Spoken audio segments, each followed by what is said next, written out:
Hello, I'm Colt Swin, and with my partner Bradley Newborn, we have put together a short video on the topic of workplace violence. But what is workplace violence? It is defined as the expression of physical or verbal force against someone within the workplace. This ranges from threats to verbal abuse to actual physical contact or assault that leads to the physical harm or injury of others. Under the Occupational Safety and Health Act of 1970, the extent of the employer's obligation to address workplace violence is governed by the General Duty Clause. It is, therefore, OSHA's commitment to encourage employers to develop workplace violence prevention programs. Section 5A1 of the OSHA Act, or the General Duty Clause, provides that each employer shall furnish to each of his employees employment and a place of employment which are free from recognized hazards that are causing or are likely to cause death or serious physical harm to their employees. So what does this mean exactly? Essentially, this emphasizes that an employer has an obligation to their employees to create a work environment free of danger, and this includes violence from coworkers. However, there is no specific regulation on how this should be done, and is left to the employer to decide these regulations.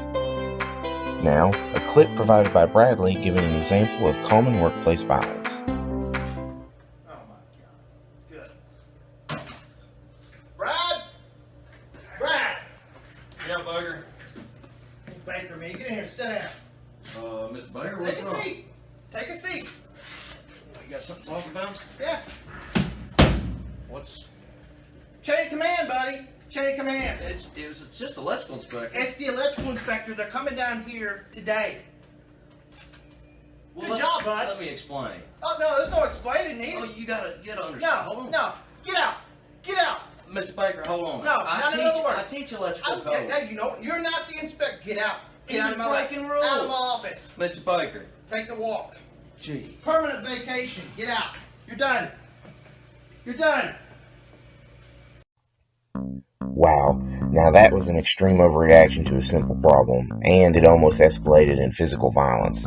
Now, let's look at two more short clips, the first being another example of improper conduct. You didn't take the trash out. Yet another exaggeration to a somewhat simple problem. Now, the second clip will show the proper way to handle the same problem. Hey, you didn't take the trash out. You need to take it out. Okay, I'm sorry. So how is this different from the first clip?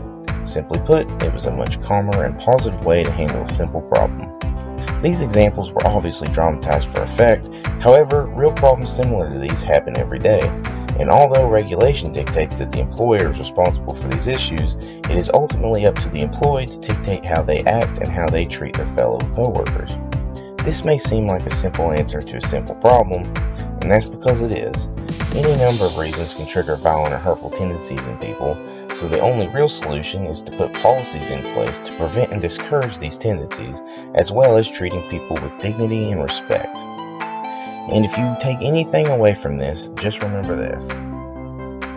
Everyone has to work crappy jobs from time to time to make ends meet, so don't be a dick. Thanks for watching.